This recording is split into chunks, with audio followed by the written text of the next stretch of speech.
Welcome back. I'm Michael Ray. You're listening to thought-provoking talk on Dresser After Dark. Alexandra Ares with us. She is the author of My Life on Craigslist, a novel. She's a New York writer, a novelist. She's a screenwriter, playwright, TV producer, and a director, and the publisher of Manhattan Chronicles. She was born in Bucharest, Romania, now part of the European Union. She studied theater at the prestigious University of Theater and Cinema in Bucharest and worked as a theater critic for the Romanian National Television, traveling extensively throughout Europe, where she moved to New York in 1998. Alexandra, I welcome to the show. Hello, Michael. Good evening, and thank you so much for having me on your show. Oh, and thank you for being here. You know, my grandfather was born in Bucharest, Romania, but I'm not going to ask you if you knew him because that was in the 1800s. Oh, very interesting. Oh. Yeah. Anyways, they finally there was a massive wave of immigration in that period of time. Oh, there was a tremendous migration. As a matter of fact, it's kind of interesting. I'll do it quick. He went from Bucharest to Odessa, Russia, because he was on his way to Turkey, and in those days it was like the Wild West, where he stopped and stayed overnight with a family, met my grandmother, who was only 15 years old.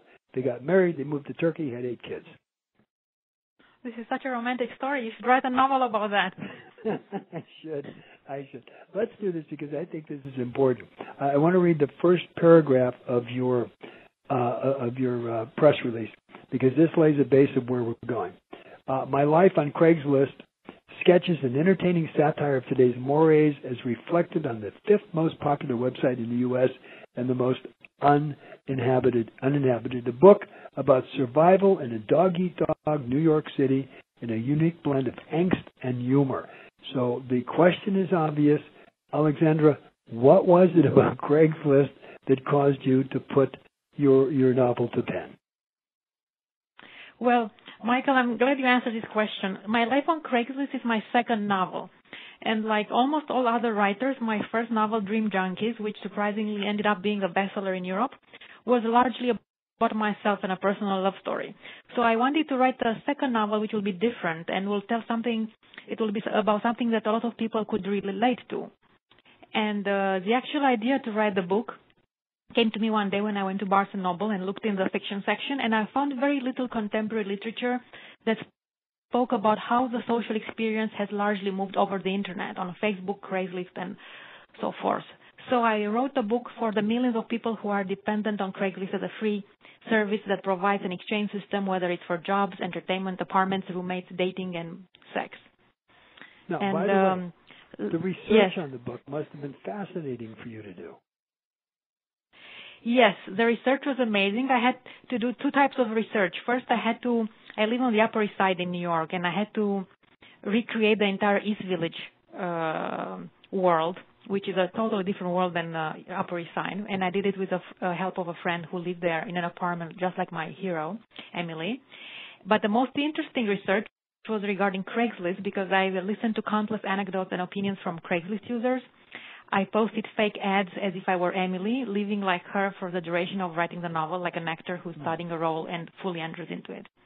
So I walked about the East Village looking at hip girls her age to gauge their style, jargon, and vibe. And in the end, I think I have a balanced amount of true anecdotes, invention, and glimpses in my own immigration saga and the people I met along the way. For instance, I met, when I first arrived in New York, I was desperate to get my first recommendation letter to be allowed to work. So I worked for 6 months, for 6 weeks for free.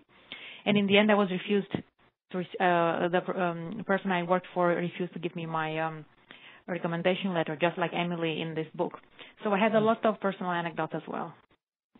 Okay, and imagine a lot of people would relate to that. They relate to that, not necessarily the recommendation letter, but to feel that something was going to happen, something that could move you to the next step, and then all of a sudden the disappointment of it doesn't happen. What do we learn out of that? What's the key message there?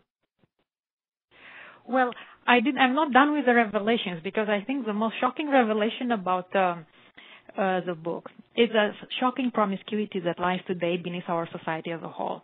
And I believe it is more widespread and rampant than most of us would like to admit. And the internet made it everything easier, open, and in your face. I'm not blaming in any way Craigslist. Craigslist is just a mirror showing what's out there, namely the crazy alternative sex lives of millions of Americans. And only the casual encounter section of Craigslist has 21 outlets, of which 16 are only for group sex. Hundreds of people, and for my purposes strictly those living in New York, troll in each of these sections every day. Many, if not most of these people, live double lives. They have boyfriends, girlfriends, wives, husbands, and they hide the truth about their sex lives. Even only in Manhattan, there are hundreds of guys who are engaged to be married or with girlfriends, and they pretend they're straight, and they put a quick ad for a blowjob in the lunch break. What happens if you date one of these guys? How do you know? How can we ever be sure? And this variety of secret promiscuity, yes. By the way, the message in there means that no matter what area you come from, it's never enough. Never enough, meaning you've got to go find more and more. And I don't know where I'm no moralist, by the way. I'm a pragmatist more than anything else. But at the same time, this stuff has gone absolutely rampant. It's gotten totally out of control. Exactly. And Emily, my character, she is going through this corridor of temptations. She's seeing everything. She's a wholesome girl coming from a small city. And she learns, it's a coming-of-age story about, and I hope it will inspire girls her age to hold on to their integrity in the end and be free thinkers and try to avoid all this promiscuity and all this pressure to be like everybody else. Yeah. By the way, when, all of these internet dating sites, the Match.com, and then, the list goes on, over the computer, which I thought was interesting, that I really objected to, but there was one that came through. It's called Fling, F-L-I-N-G. And what Fling showed was probably, a half a dozen or more half-naked women, 22, 23, 24 years old. And I don't normally say anything like this on the air, but just to get the point across, what that thing says is sign up, guaranteed to get laid tonight.